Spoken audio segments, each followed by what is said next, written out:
Little girl gave silent signal to a mafia boss. What this boss did next shocked everyone. A little girl in a red coat slips a silent distress signal to notorious mafia kingpin Roland Harrison right under her captor's nose, her tiny fingers tapping out a cry for rescue that echoes his haunted past. It was supposed to be another quiet morning in the heart of the city. Gray skies hanging low, crowds moving like restless waves, and the hum of engines mixing with the scent of rain. Nothing unusual. Nothing worth a second glance. Until Roland Harrison looked up. He sat alone on a bench outside a narrow cobblestone street, a black suit pressed to perfection, a silver watch gleaming faintly beneath his cuff. His posture was calm, but the kind of calm that made people nervous. The kind that said he didn't need to move to be dangerous. His men stood at a distance, pretending to blend in, but everyone knew who he was. Roland Harrison. The man whose name people whispered instead of spoke. The man who built an empire from silence and sin. He wasn't looking for trouble that morning. He never did. Trouble always found him first. And then she appeared. A little girl in a red coat stepped into the grayness like a drop of color the city didn't deserve. She was holding the hand of a woman in a matching coat, her other hand clutching something small and silver at her neck. Her eyes, wide, watchful, far too old for her age, met Roland's for just a heartbeat. Then she raised her hand.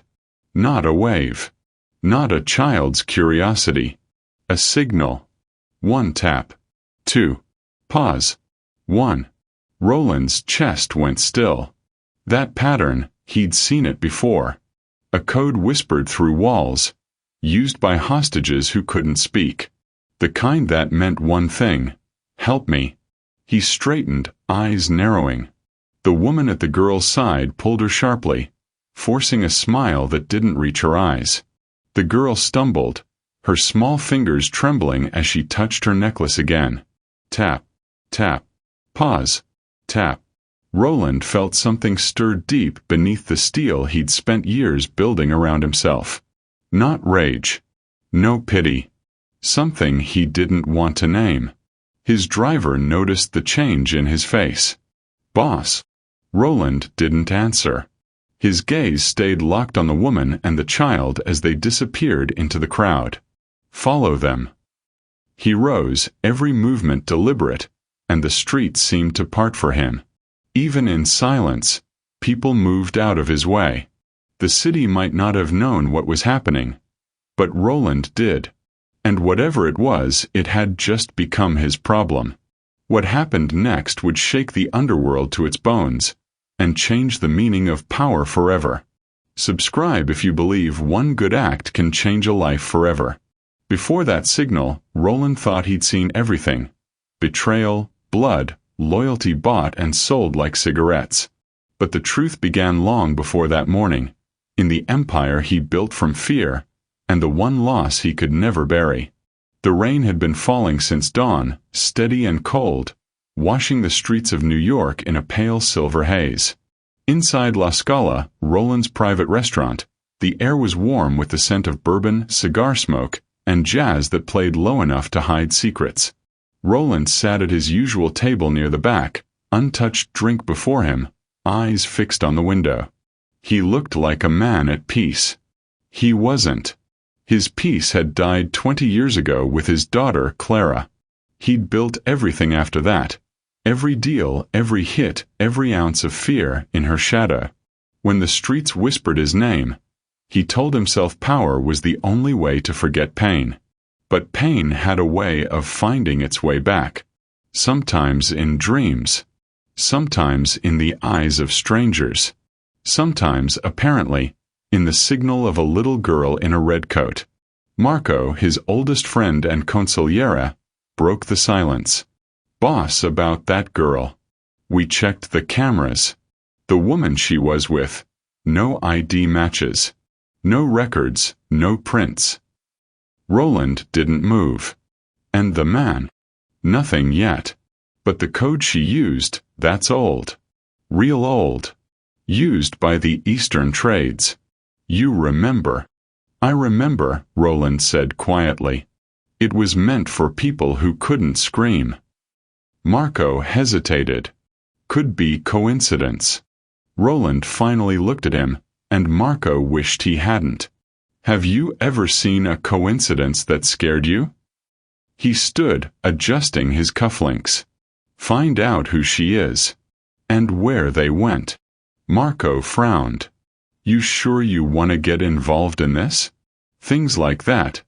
They don't end clean. Roland's eyes shifted toward the rain-slick streets outside. They never do. As the door closed behind him, a memory flashed. Tiny hands gripping his coat, a voice whispering, "Daddy, where are you going?" Then a scream. Then silence. He blinked it away. By the time he reached his car, he'd buried the emotion again. Hidden behind the familiar armor of command. "Drive," he said. They moved through the city's veins, the streets glowing under the wet sheen of streetlights. Roland's driver kept glancing in the mirror. "Boss, you think she's in danger?" Roland lit a cigarette. His expression unreadable. Everyone's in danger. Some just don't know it yet. The trail led them to an old apartment complex near the docks, a quiet place where quiet things happened. The kind of building where no one looked out the window after dark. Roland stepped out alone. The doorman froze when he saw who it was. Mr. Harrison. "Tell me," Roland said. "A woman. Red coat. Little girl." The man swallowed. "They came in about an hour ago. Apartment 3C. Roland slipped him 100 and a warning in the same motion. "You didn't see me." He climbed the stairs, the smell of damp and dust clinging to the walls. Behind one door, a radio played faintly. Behind another, silence. He stopped at 3C. Inside, he could hear the faint sound of crying. A small voice. A child. His hand hovered over the handle. For the first time in years, he hesitated. The door opened before he touched it. The woman from the street stood there, startled, eyes wide. Behind her, the little girl sat on the floor clutching a stuffed toy, her red coat still damp from the rain. Roland looked at her. She looked back. 1 tap. 2. Pause. 1. That was all it took. Roland's voice was low, dangerous. "Get the kid. Now." The woman stammered. You don't understand." "Oh, I understand," Roland said. "I just don't forgive." The hallway lights flickered, thunder rolled in the distance, and somewhere deep inside Roland's chest, something long dead began to move again. That signal had brought him to her door. He didn't know it yet, but it would also bring him face to face with the darkest part of his own empire, and the last chance he'd ever have to make things right. Rain still whispered against the glass as Roland slid into the back of the armored car. The engine hummed low, steady as a heartbeat. He shut the door, shutting out the thunder, shutting out everything but the storm in his chest. The little girl's signal replayed in his mind, each tap echoing like the ticking of a clock that had started counting down again. 1 tap. 2. Pause. 1. The sound wouldn't leave him. Marco climbed in beside him, water dripping from his coat. "We got her somewhere safe for now," he said carefully. "One of our people's watching her. She's shaken but quiet. Won't say much." Roland's gaze stayed on the window. Raindrops distorted the streetlights into broken halos. "And the woman." "Gone," Marco said. "She bolted. But the cameras at the docks caught her with another man earlier today. We're running facial right now." Roland leaned forward, knuckles pressed against his mouth. "Find her. And the man. Don't make noise. Don't make bodies yet. I want to know who they work for." Marco hesitated. "Boss, I know that look. This isn't our kind of business anymore. You've spent years pulling away from that old network. Don't start digging up bones." Roland turned his head, slow and deliberate. Some ghosts don't stay buried, he said. Some chase you back. The car eased into traffic. The windshield wipers beat a slow rhythm, almost like the code itself. Tap, tap, pause, tap. Marco tried again, softer this time. Roland, whatever this is, it smells like the past. You remember what it cost you last time. Roland's eyes stayed on the rain. I remember everything. He closed his eyes, and 20 years dissolved around him. He was back in a basement in Eastern Europe. The walls were sweating, the air thick with damp and fear. Chains rattled somewhere in the dark.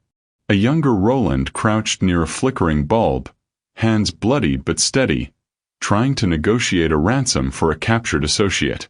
The traffickers had been calm, professional. They sold lives like cargo, women, children, anyone desperate enough to vanish for a price. And it was there, amid the whisper of broken languages, that Roland had first heard the code. A boy, no older than 12, locked behind steel bars, had tapped on the pipe near his bed. 1 tap. 2. Pause. 1. Over and over. The guards ignored it. To them it was noise. To Roland it was music. Music of defiance, faint but steady. He remembered crouching near the pipe, tapping back just once, the signal meaning heard. The boy had gone still. Then he smiled. The first and last smile Roland ever saw in that place. 2 nights later, the boy was gone. The traffickers said he'd been sold. Roland hadn't slept for days after that. That was the business he'd once helped build. Before he had power, before he had rules. The kind of business he swore he'd burn to the ground when his daughter was born. Now, decades later, that same code, the language of the damned, had found its way back to him through a child in red. Boss. Marco's voice pulled him back to the present. The car had stopped outside his penthouse. You okay? Roland exhaled slowly. No, he said. But I will be. He stepped out, rain soaking his shoulders. Inside the lobby, the night guard tried to nod respectfully without trembling. Roland moved past him without a word. By the time he reached his office, the city stretched below him, rivers of light bleeding into the darkness. Marco followed, tossing a wet file onto the desk. We got an ID hit. The man with the woman. My name's Viktor Lobanov. Used to run shipments through Odessa. He's not small time. He's a ghost. Nobody's seen him in years. Roland flipped open the file. Photographs. Customs stamps. Old port records. A shipping company Roland recognized immediately. Harrison Maritime Holdings. His name. His empire. He sat back, staring at the paper like it might catch fire. He's moving products under my routes? Looks like it, Marco said. Except this isn't drugs. It's people. Roland's fingers curled. The leather chair creaked under his grip. That operation died with the old council, he said. I shut it down myself. Maybe somebody brought it back, Marco said. Maybe someone you trusted. Roland didn't answer. He was staring at the photograph again. Victor, smiling in a dockyard years ago, standing beside a crate marked with a familiar logo. He remembered the day he'd signed that company into existence. Clara had been 6, drawing pictures on his desk while he told his men they were done trafficking flesh. That it wasn't business anymore. It was damnation. He'd made enemies that day. He'd killed some of them himself.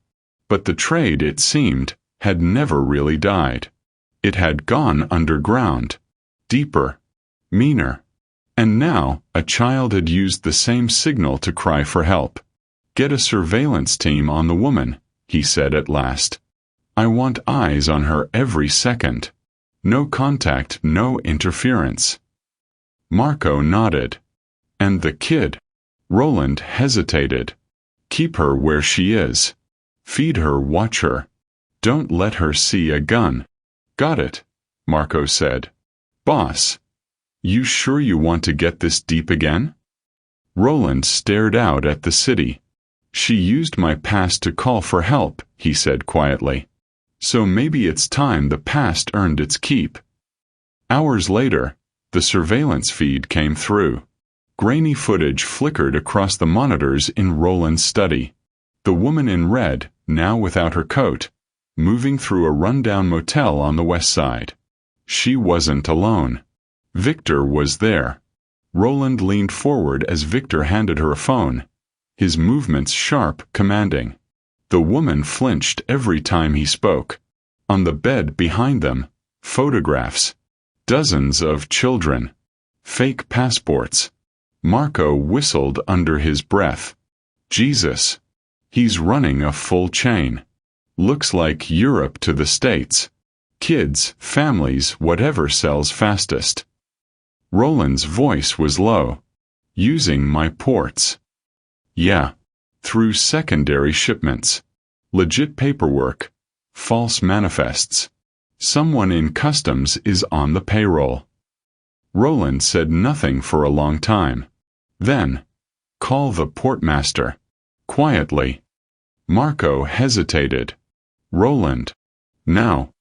He left the room before Marco could argue, walking the long hallway toward his private balcony. The rain had stopped, but the air still smelled of metal and salt. The city glowed beneath him like a dying ember. He lit a cigarette, smoke curling around the tattoo on his wrist, an old symbol from a life he'd tried to forget. The mark of the brotherhood that had started it all. Ghosts, he muttered to himself. Always come home. He thought of Clara again, her laughter, her small hand holding his finger. Then the memory shifted. The phone call, the ransom, the silence. He'd told himself for 20 years that she was gone. But the truth was, he'd never stopped looking. Every missing child case, every whisper of a black market trade, Roland had listened. Always listening. Always hoping. And now this girl. Same age, same signal. The world had a cruel sense of irony. Marco reappeared in the doorway, phone in hand. Boss, we traced Victor's last shipment manifest. It left Gdynia 2 weeks ago under your company's seal. There's another vessel scheduled to dock at midnight. Same pattern. Same code. Roland flicked ash into the wind. Then we're going to the docks. You want to go personally? Marco asked. Roland's eyes narrowed. He's using my name to sell children. You think I'm sending a message or a massacre? Marco sighed. Both, probably. Roland's mouth twitched, a ghost of a smile. Then it's a start. He turned back toward the room. One more thing. The girl, what's her name? She wouldn't say, Marco answered. But she keeps a pendant with initials carved inside. CH. Roland's steps faltered. CH. Yeah, Marco said. Does it mean something to you? Roland didn't answer. His throat tightened, the cigarette burning down to his fingers. He crushed it out on the rail. Everything means something, Marco. You just have to know when to see it. By midnight, the plan was in motion. A small team of Roland's best men shadowed the motel while another prepared for the dock run. The hum of encrypted radios filled the penthouse. Roland stood over the city map spread across his desk, tracing routes with a gloved hand. They moved the kids through containers marked as pharmaceuticals.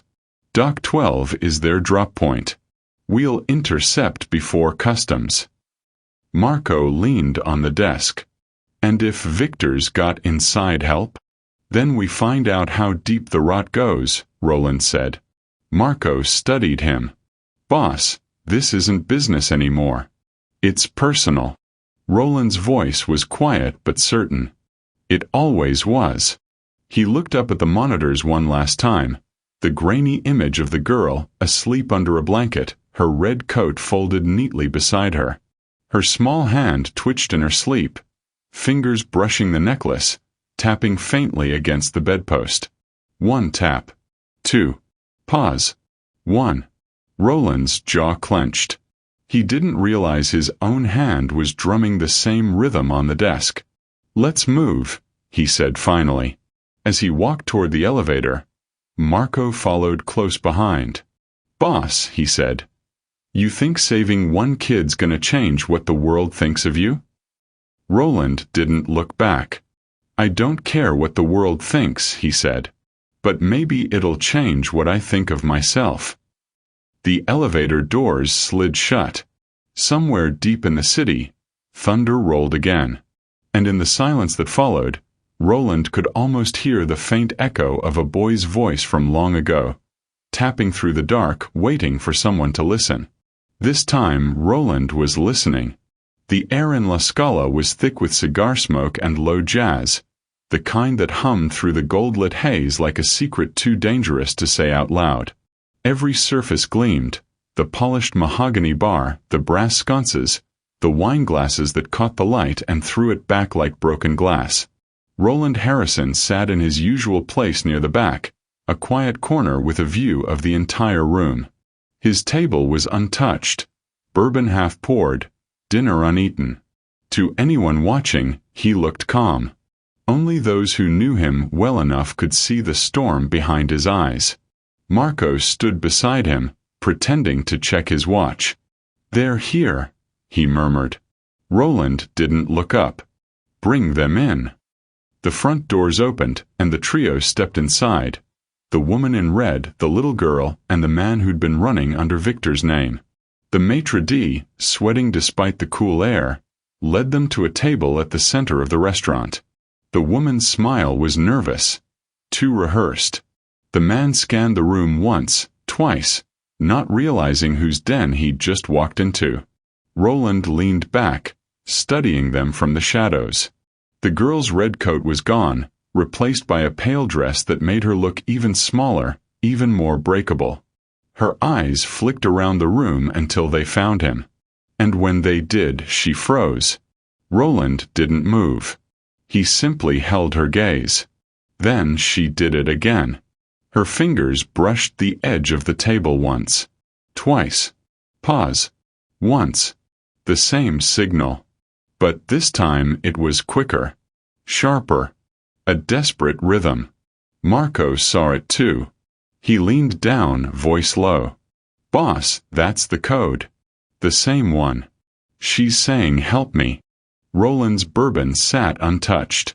His fingers drummed once on the table, almost unconsciously matching her pattern. The rhythm filled his mind until it drowned out everything else.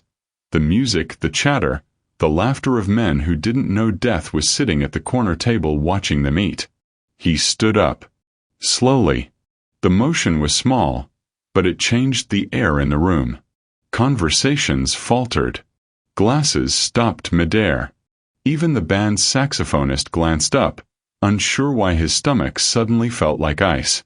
Roland adjusted his cufflinks and crossed the floor. Each step echoed faintly against marble. His lieutenants, 2 of them, big men in tailored suits, shifted position to follow, hands at their sides, ready but invisible. When he reached the table, the trafficker stood up, pretending confidence he didn't have. "Mr. Harrison," he said with a practiced smile. "An honor." "I didn't know." Roland raised a hand, stopping him. His voice was even, smooth as smoke. "Sit." The man obeyed before realizing he had. The woman's hand tightened on the girl's shoulder. Roland turned his attention to the little one. "You remember me?" She nodded, barely. Her lips moved, but no sound came out. The woman spoke quickly. "She's shy. Always been like that." Roland's eyes flicked to her.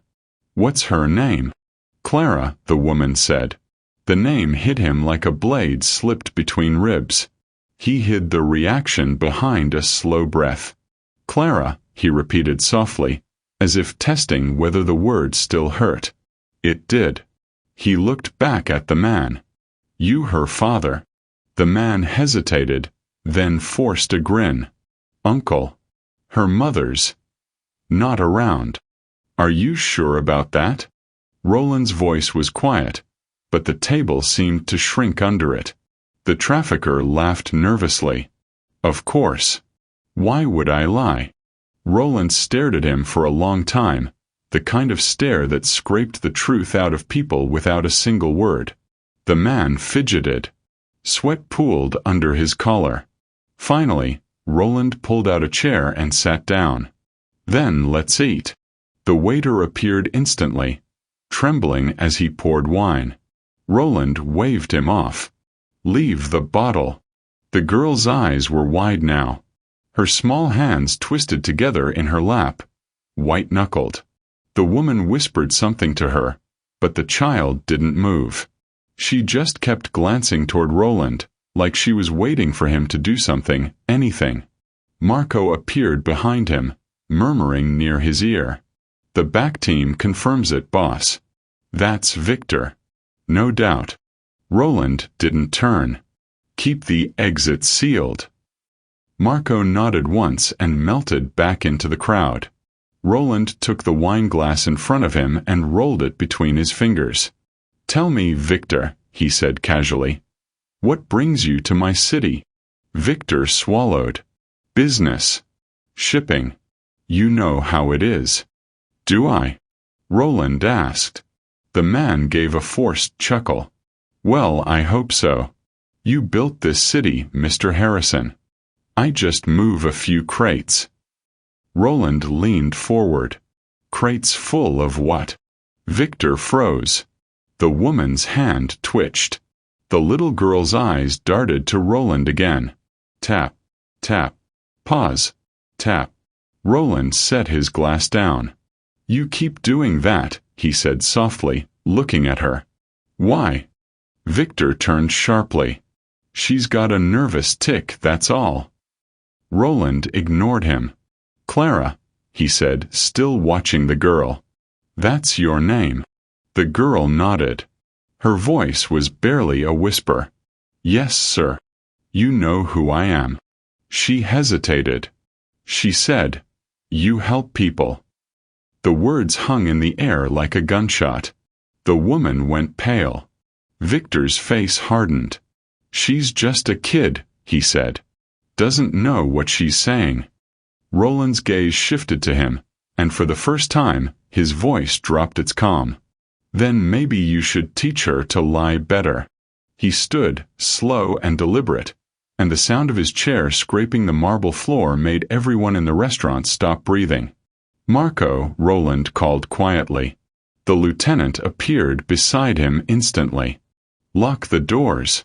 Every waiter froze. The band stopped mid-song. The doors at the front clicked shut, heavy bolts sliding into place. Victor rose halfway from his chair. What is this? You think you can just... Roland's hand came down on his shoulder, firm enough to make the man sit again. I don't think so. I know. The woman tried to speak, but Roland cut her off with a look. Not a word. He leaned closer to Victor, voice low enough only the table could hear. You've been moving cargo under my routes, using my ships, using my name. You know what happens to thieves in my house. Victor swallowed. This is a mistake. Maybe, Roland said. Maybe the mistake was thinking I wouldn't find out. The girl flinched as Victor's hand twitched near her. Roland noticed. Don't touch her, he said softly. Not while I'm standing. Boss, Marco murmured from behind him. We've got his people outside. 10 of them. Roland didn't move. They'll wait. They know better. He turned back to the girl.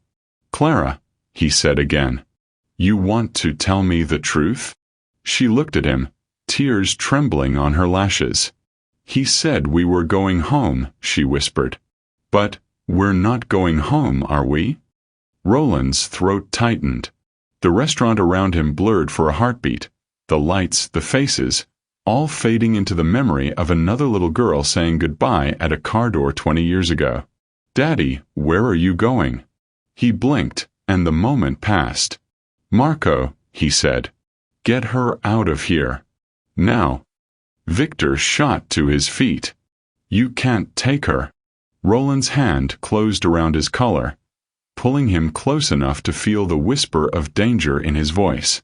"She's not yours," he said. "And if you lie again, I'll make sure you don't live long enough to tell another one." The woman began to cry.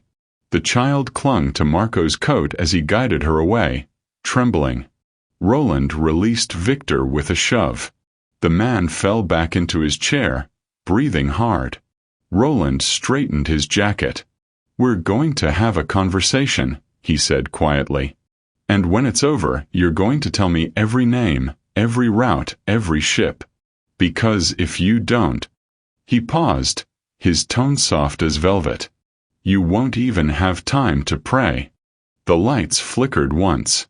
Outside, thunder rumbled over the city again, as if the storm had been waiting for this very moment. Roland looked toward the door where the girl had just disappeared. "She said I help people," he murmured. "Guess it's time to prove her right." And when he turned back to Victor, the cold smile that spread across his face promised that dinner at La Scala would be his last. The soft hum of jazz dissolved into silence as tension thickened in La Scala. Shadows stretched along the walls, the warm light dimming under the weight of what hung between the tables. Every glass on every surface seemed to wait for something to shatter. The little girl sat rigid in her chair. Her small hands trembled above the linen, her eyes fixed on the man beside her. The woman who claimed to be her mother gripped her arms so tightly that the child's fingers went white. A single tear slid down her cheek, tracing a clean line through the dust of fear on her skin. Roland watched the movement. Barely a breath, barely a sound, and then he stood. Chairs scraped softly as the people closest to him tried to shrink away. The band faltered, a saxophone letting out a ghost of a note before dying into nothing. Even the ceiling fans seemed to hesitate. The world had learned long ago that when Roland Harrison rose, someone stopped breathing. He took one step forward, then another. His shoes whispered over the marble. The weight of his presence filled the room like thunder about to break. The girl's trembling grew worse. Her necklace glinted as her hands twitched against it. Tap, tap, pause, tap. The signal again, faster, broken by sobs she was trying to swallow. The woman hissed, "Stop that, Clara," under her breath. She squeezed harder. The girl winced. Roland stopped beside their table. His shadow fell across them, long and dark, swallowing the little flicker of candlelight that separated them. He said nothing for a moment, just looked. The kind of look that could peel lies off a man's face. Then, quietly, he spoke. "Let her go." The woman's jaw tensed. "Mr. Harrison, let her go." The voice wasn't loud, but it cut through the room like a razor. The woman's fingers loosened before she realized she was obeying. The girl's arm slipped free, shaking. Roland bent slowly, one knee touching the floor so that he was level with her. Up close, she smelled of rain and salt and fear. Her eyes darted from him to the man across the table. "Kid," he said, softer than anyone had ever heard him. "You want to tell me something?" The girl opened her mouth. No sound came at first. Then, barely a whisper. "She said you help people." Roland's head tilted, confusion threading through the ice in his expression. "Who said that?" "She did," the girl said, pointing at the woman. When he hurts," she stopped, eyes wide with terror. The man slammed his hand on the table. "That's enough." Roland didn't flinch. He looked at him like a man looking at a puzzle that just solved itself. "You hurt her." The trafficker's face twisted into something defiant. "You don't know what you're talking about." Marco appeared at Roland's shoulder. "Boss," he murmured. "The back team's ready. The whole place is locked down." Roland nodded once. His men, 3 of them, moved with quiet precision, positioning themselves by the doors. The few guests who hadn't already fled pressed against the walls, unsure whether to breathe. Roland's tone didn't rise, but something in it changed, the calm cracking just enough for danger to seep through. "You used my ships," he said. "My docks, my name. What were you moving?" The man hesitated, and that was enough to answer enough. Roland straightened slowly. "Marco." Marco's phone buzzed before he could reply. He glanced at the screen, his face hardening as he read. "Boss, it's worse than we thought. The manifest from Gdynia wasn't just cargo. It's kids. All of them. Her parents." He looked toward the girl. "They didn't make it. Killed during pickup. The whole route's been using your old network." For a heartbeat, Roland didn't move. The sound of the rain outside filled the silence. Then, very quietly, he said, "You used my name for this?" Victor swallowed hard. "Business is business, Mr. Harrison. You taught us that once." Roland's eyes narrowed. "I taught you a lot of things. Not that." The man tried to stand, but one of Roland's lieutenants pressed a hand to his shoulder and pushed him back down. The woman started to speak, but Marco silenced her with a look. Roland turned to the girl again. "What's your name?" "Clara," she whispered. His throat tightened. He forced himself to nod. "It's a good name." Then, to Marco, "Take her outside. Car too. No one touches her." The girl hesitated. "What's going to happen to them?" Roland looked down at her, the smallest flicker of gentleness passing through his eyes. "Nothing you need to see." Marco guided her away, keeping her face turned toward the door. The woman reached out instinctively, but Roland's glare froze her hand midair. When the door closed behind them, he turned back to Victor. For the first time, he smiled, a thin, cold thing that made the air seem to drop 10 degrees. "You know," he said, "I built this place to remind people what power looks like. You ever see a lion eat, Victor?" Victor tried to steady his breath. "You can't do this. You'll bring the feds down on yourself." Roland stepped closer. "You think I care about the feds? You think I care about what's left of my reputation?" His voice dropped. "You stole children. You buried families. And you did it wearing my colors. That's not business. That's blasphemy." He turned slightly. "Bring him." 2 men hauled Victor up by the arms. The woman began to scream, thrashing against the guard who held her. "Please, please don't." Roland ignored her. He walked to the bar, poured himself a bourbon, and let the ice clink against the glass. For a moment, he just stared into it, the way light fractured through amber, the way memory fractured through guilt. He thought of the little boy in the eastern cell, tapping on the pipe. He thought of his daughter's laughter. He thought of the sound the phone had made the day they told him Clara was gone. The same 3 beats. Tap, tap, pause, tap. His hand tightened around the glass until it cracked, a thin line of blood trickling between his fingers.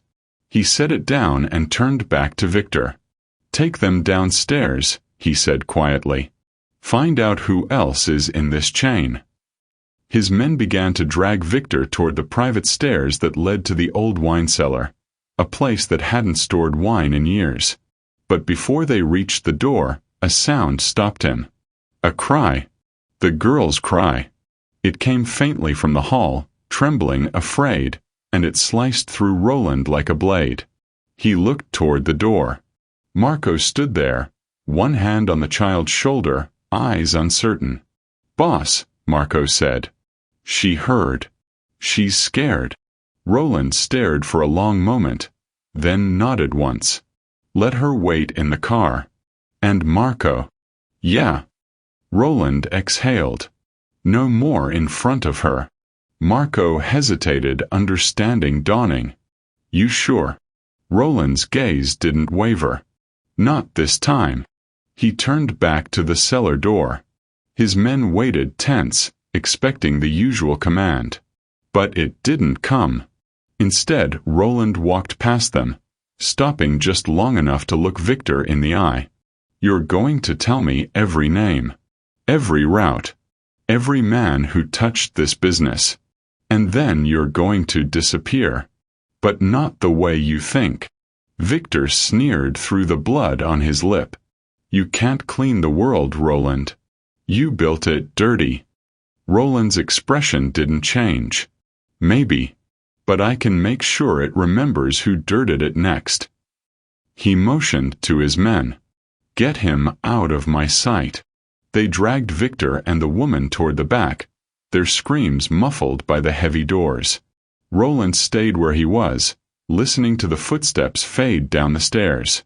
When the restaurant finally fell silent again, he walked back to the table where the girl had been sitting. Her half-finished plate was still there. A napkin folded neatly beside it. A single drop of red wine stains the cloth like blood. He sat down, staring at the empty chair across from him. The ghosts were louder now. His daughter's laughter, the boys' tapping, the cries of nameless children buried under his empire. He poured another bourbon, ignoring the sting in his cut hand, and whispered to no one. No more. Outside, thunder cracked above the city. The first drops of rain began again, washing over the glowing sign that read La Scala. Inside, the last of Roland's guests slipped quietly toward the door, afraid to look back. In the corner, a waiter found the child's necklace lying on the floor. He picked it up carefully, a small silver pendant with 2 initials carved into the back. He started to call out, but Roland lifted a hand. I'll take it. The waiter placed it in his palm and left without another word.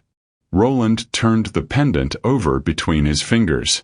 The initials gleamed faintly in the dim light. CH. He closed his hand around it.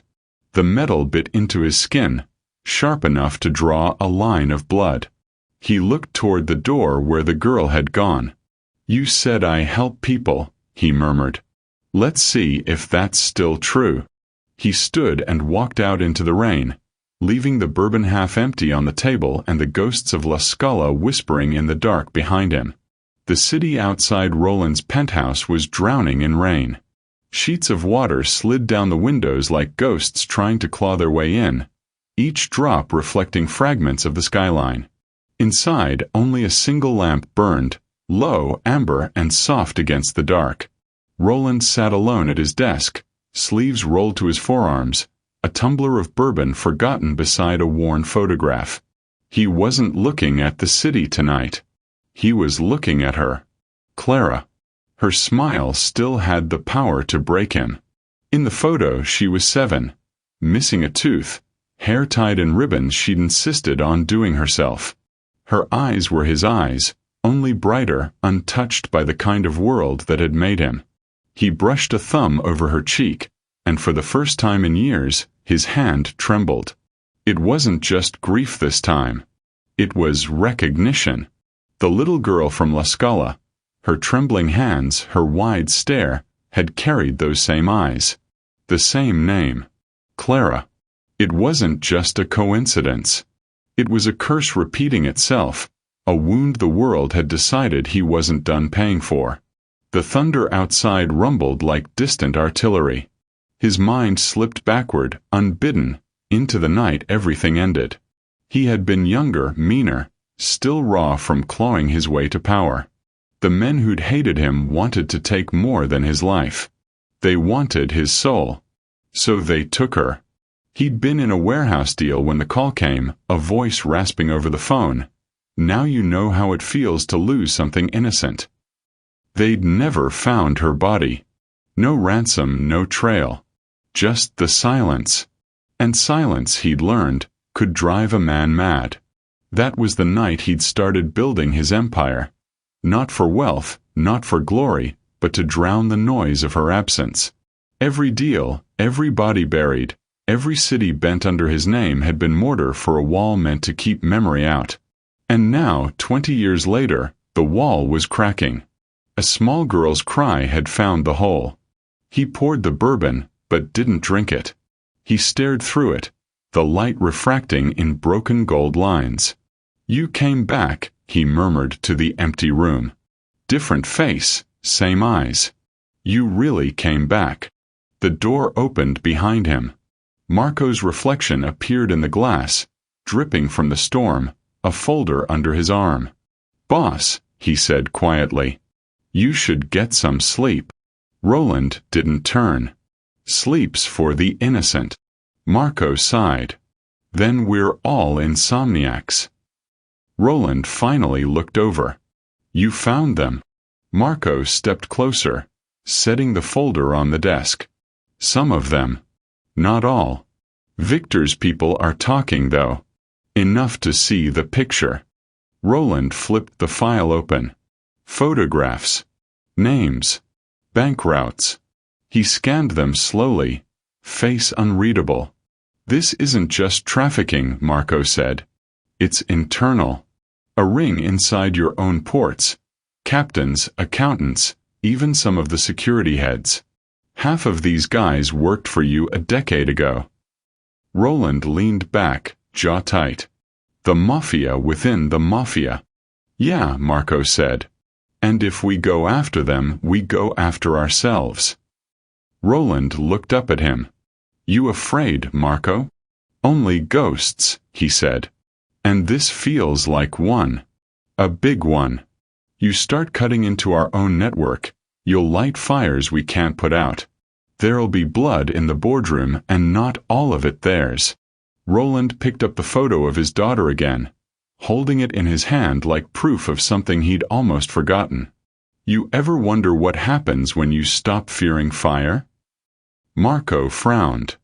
"You get burned." Roland smiled faintly. Not warmth, not humor, just that edge of steel that used to make men step back. Or you start burning the right things. He stood, walking to the window. The city lights blurred in the rain. His reflection looked older than he remembered. Harder, but hollow around the eyes. "Marco," he said, voice steady now. "Find everyone involved. I don't care how far this goes, I don't care whose hands get dirty. Bring them in. Alive." Roland turned, the lamplight cutting across the scar near his temple. "Alive," he said. "We're not spilling blood in her name again. Not unless they make us." Marco hesitated. "You're talking about turning on people who built this thing with you." Roland nodded slowly. "Then we burn it all." The words hung between them like thunder. Marco stared for a long moment before nodding once, grim. "I'll start making calls." As he left, Roland stayed by the window, the photo of Clara still in his hand. Lightning flashed across the skyline, painting the glass in white for a heartbeat, enough to make it look like she was standing beside him again, smiling the way she used to. "Second chance," he whispered to his reflection. "Don't waste it." The storm swallowed the city whole, and inside the penthouse, Roland Harrison began planning a war that would decide not just who ruled his empire, but whether he could still save what was left of his soul. The docks never really slept. Even in the dead of night, cranes swung lazily over black water, and the smell of diesel and salt filled the air like the breath of the city's underbelly. Beneath the surface of the noise, however, Roland's empire was shifting. Cracks opening in places he once thought unbreakable. In a surveillance room below the warehouses, walls of monitors flickered with grainy feeds of the port. Men in raincoats loading containers, trucks rolling out toward the highway. The soft hum of machinery was underscored by tension, a silent war being mapped line by line. Roland stood in the center of it all, hands clasped behind his back, his reflection caught in every screen. Marco leaned beside him, a headset pressed to one ear. "Two of the captains flipped," Marco said. They were moving shipments through Dock 12 and Dock 14, both traced to the same handler. Name? Roland asked. Marco hesitated, glancing at him. Dante Morelli. The name landed like a knife sliding across a table. Roland didn't move, but the room seemed to tilt with the weight of the silence that followed. Dante, Roland repeated, his tone more memory than word. Marco nodded grimly. Your protégé. The kid you brought up after the old families died out. Guess he learned a little too well. Roland stared at the screens. One showed Dante, sharp suit, sharp grin, shaking hands with a customs officer. He was lean, confident, and hungry. The same hunger Roland used to see in the mirror 20 years ago. He thinks you've gone soft, Marco continued. Told one of the port managers you're too nostalgic for this world. Said you're a lion who forgot how to bite. Roland's mouth curved in something that wasn't quite a smile. Maybe the cub thinks the lion's asleep. Marco folded his arms. He's smart, boss. He's got half the underdeck crews on his payroll, and he's been running ships under dummy paperwork for months. If we hit him loudly, he'll scatter. If we hit him quietly, we risk losing our people in the middle. Roland's eyes stayed fixed on the moving images. No noise, he said. No spectacle. This isn't about pride. It's about rot. We take back every dock, every route, one at a time. They won't even know they're bleeding until it's done. Marco nodded. A silent war. Roland finally looked away from the screens. The only kind that matters. The rain hadn't stopped when Roland returned to the penthouse. The elevator opened to the soft hum of music, something low and classical, playing from the living room. He paused when he saw her. The girl, Clara, sat curled on the couch, wrapped in a blanket that looked too large for her. Her hair was still damp from her shower, her small feet tucked under her. She was drawing on a napkin with a pencil Marco must have found somewhere. When she noticed him, she froze. For a moment, she looked like she might run. Then she managed a shy nod. "Hi," she said quietly. Roland removed his coat and set it aside. "You should be sleeping." She shrugged. Couldn't. He poured himself a drink at the bar, the sound of ice soft in the silence. Nightmares. She looked down at her drawing. A little.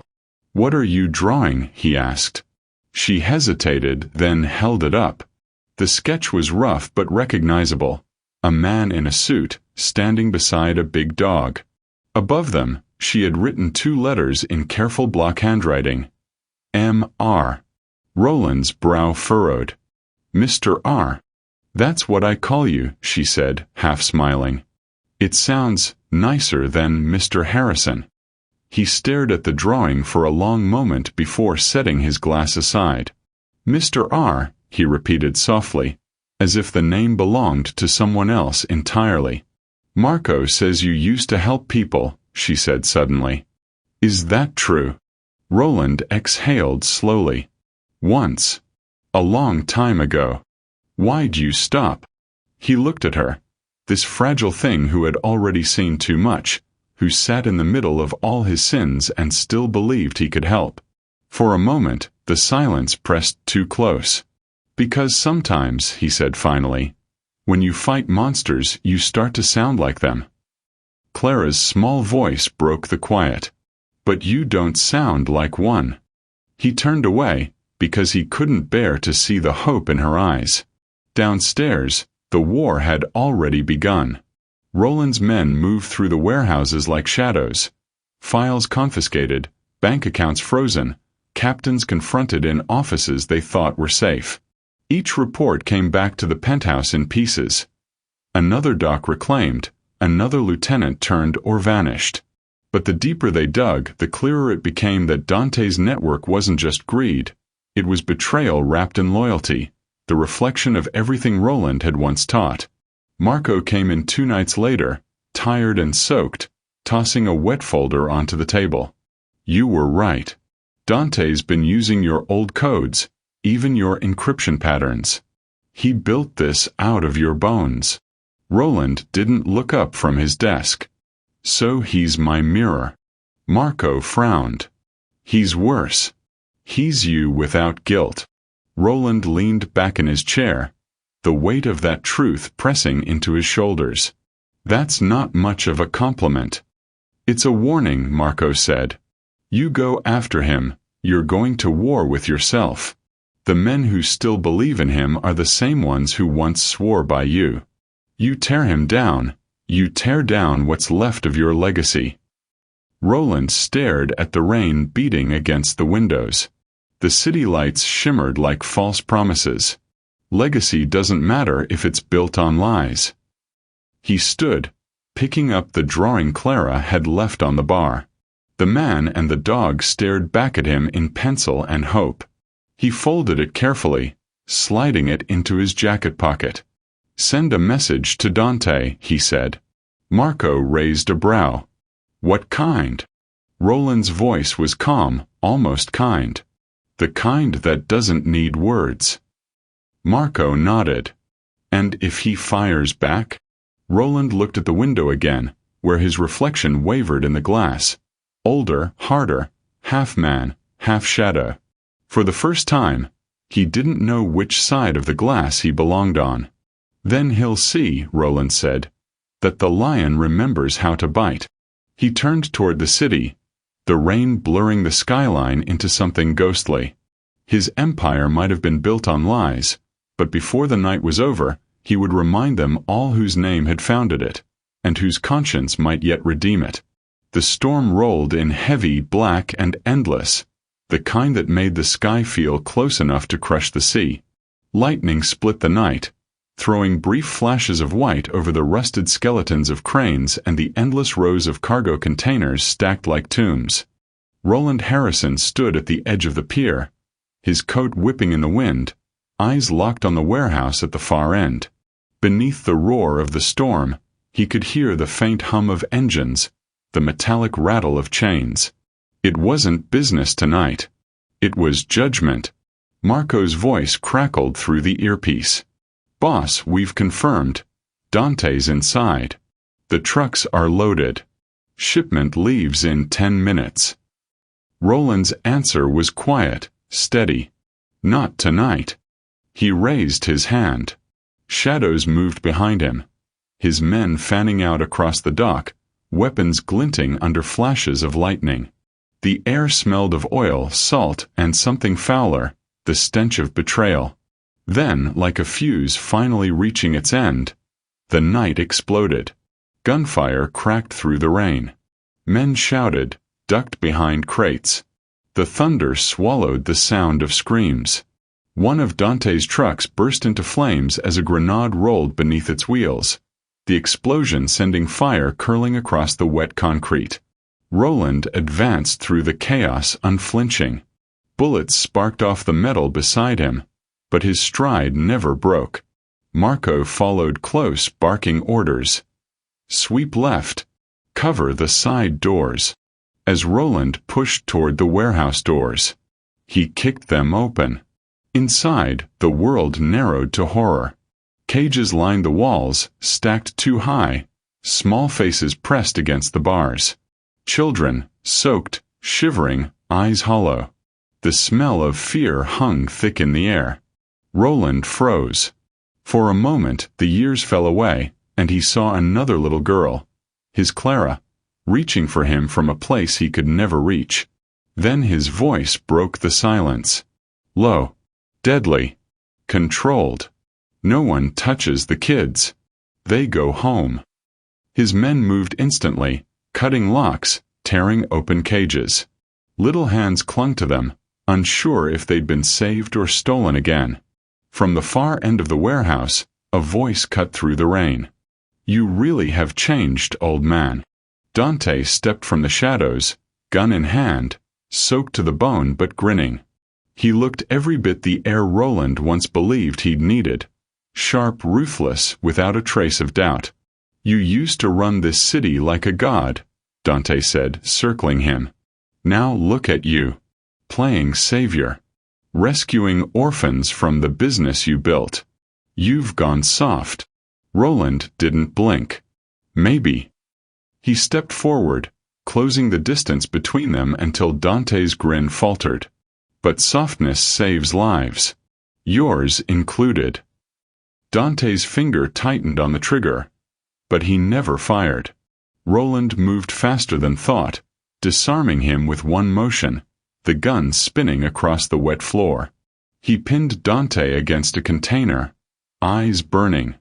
You used my name for this, he hissed. You took what I built and filled it with rot. Dante spat blood, defiant even now. You taught me, Roland. You made me this way. Roland's jaw tightened. Then it's my job to unmake you. He released him and stepped back, holstering his weapon. Marco entered with two of their men, rifles raised. Boss? Marco asked, waiting for the order. Roland's voice came steady. Alive. Deliver him to the police. Dante laughed weakly. You think mercy's going to fix you? Roland met his gaze, unflinching. No. But it'll fix what comes after me. The rain began to ease as they dragged Dante away. The children were being led out, wrapped in blankets scavenged from the trucks. One of them, a small girl with wide, frightened eyes, reached for Roland's hand as she passed. Thank you, she whispered. He looked down at her, the faintest flicker of a smile touching his face. Go home, kid. By the time the sirens reached the pier, the fire was dying. Dante Morelli sat bound in the back of a truck, waiting to be handed to the very justice he'd mocked his whole life. And as the first light of dawn broke over the harbor, pale gold cutting through the smoke and storm, the city began whispering a new kind of story. Not about the Mafia boss who ruled through fear, but the one who fought in the rain to save the lost. A legend born not from power, but from mercy, written in gunfire, blood, and redemption. The morning came quietly, too softly for a city that had burned the night before. The storm had washed the docks clean, leaving behind only the scent of salt, smoke, and something that felt almost like peace. Roland stood by his black car, coat draped over his shoulders, watching the officers load the last of the rescued children into a waiting van. The flashing lights from the police cruisers painted the wet pavement in red and blue, like wounds healing under sunlight. She was the last to go. The little girl in the red coat, Clara. She clutched a small blanket in one hand, her damp hair clinging to her cheeks. When she noticed him, she hesitated, the same nervous shuffle she'd made when she first walked into La Scala. Only this time, her eyes weren't pleading. They were grateful. Roland gave a slow nod. You did good, kid. She didn't answer. Instead, she stepped closer to the car, the one she had ridden in from the restaurant, safe for the first time in weeks. She reached up, pressed her small palm against the tinted window, and began to tap. Tap. Tap. Pause. Tap. The same silent signal. The one that had started everything. Roland froze. He could feel it through the glass, the faint rhythm of hope disguised as code. The signal that had once meant help me now meant something else. Something she didn't need to say. He placed his hand against the other side of the window, matching her rhythm. Tap for tap. The girl smiled, small and brave. A female officer called her name. Clara, come on, sweetheart. Time to go. Clara looked up at Roland one last time. You're Mr. R, right? Roland's throat tightened. He managed a small smile. That's me. She nodded seriously. Thank you, Mr. R. He crouched so he was level with her through the open door. The reflection of morning light caught in his eyes, softening the steel that usually lived there. You're safe now, kid, he said quietly. Don't ever stop signaling. She tilted her head, not quite understanding, but she smiled anyway, the kind of smile that could tear open even a heart made of concrete. Then she climbed into the van, clutching the blanket, and disappeared behind the tinted glass. The door shut with a muffled click. Roland stayed there a long while, staring at the spot where she'd stood. The wind off the harbor carried the distant sounds of the city waking. Horns, gulls, the low hum of life returning. Marco approached from behind, his coat collar up, his usual smirk replaced with something quieter. They'll take good care of her. She's got a real name again. Papers, everything. You did it right. Roland didn't turn. You make it sound like that's something new. Marco shrugged. Maybe it is. Silence settled between them. Then, from the driver's seat, Benny leaned out the window. "Boss," he called. "What now?" Roland's gaze drifted toward the horizon. The sunrise stretched over the skyline, gold breaking through the gray, fragile, uncertain, but real. The city looked different in that light, softer somehow, like it could start over if it wanted to. "Now," Roland said, sliding into the back seat, voice low but certain. "We start over." Marco climbed in beside him, glancing once toward the receding police convoy. "You really think a man like you gets to start over?" Roland looked out the window as the car pulled away, the city gliding past, wet streets, flashing lights, a new morning born out of ruin. "No," he said finally. "But maybe she does." The car turned onto the main road. Behind them, the pier was already fading into the haze. Ahead, sunlight broke through the clouds, slicing gold across the windshield. Roland leaned back, eyes half closed, one hand resting on the folded drawing tucked inside his coat pocket, the one Clara had made of Mr. R and his dog. He let the silence stretch, heavy but clean. Then, almost to himself, he murmured, "Heroes don't wear halos. Sometimes they just learn when to stop being monsters." Outside, the sun rose higher, the city glinting like a promise he wasn't sure he deserved, but was ready to keep anyway. The city had a short memory for mercy. Weeks had passed since the dock raid, yet the story refused to die. It rippled through backrooms, headlines, and whispered deals like smoke searching for air. The newspapers called him the redeemed kingpin. Others called him a ghost. Some said Roland Harrison had turned himself in under a false name, vanishing into witness protection. Others swore they'd seen him on a freighter bound for Europe, chasing the remnants of the trafficking ring he'd burned. And a few, the ones who still remembered how his name used to echo in the underworld, said he never left at all. They said he was still in the city, watching, waiting, a shadow with a conscience. Marco didn't believe any of them until he walked into Roland's office one gray morning. The place was empty, stripped of everything but dust, a half-empty bottle of bourbon, and the faint scent of tobacco lingering like a memory. On the desk sat a single folded note, written in Roland's sharp, deliberate hand. "Heroes don't wear badges. Sometimes they wear scars." Marco read it twice. Then again. He didn't know whether to laugh or curse. The words were pure Roland, simple, impossible, true. He looked around the room once more. The rain had started again, soft and steady against the windows. The world outside didn't know it had lost something. A monster turned guardian, a devil who'd tried to rewrite his ending. By nightfall, the rumors had already shifted again. Some said he'd been killed. Others whispered he was cleaning up the city from the shadows, turning his old empire into something resembling justice. Whatever the truth, no one dared to fill his seat. The throne was cold but sacred now, not out of fear but respect. On the far edge of the city, a balcony overlooked the lights. The air was cool, washed clean by rain.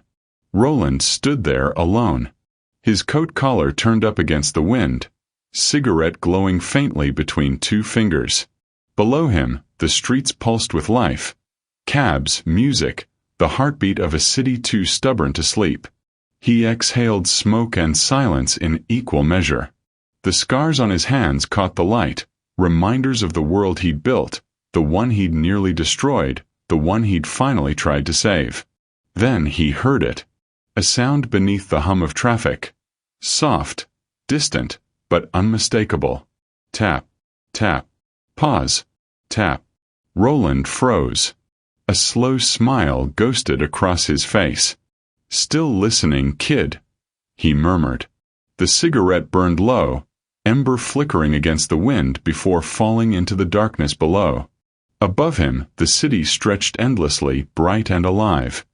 No longer his to own, but his to protect. And somewhere in those lights, the legend of Roland Harrison lived on. Feared, respected, and remembered as the man who proved even monsters could choose to be human again.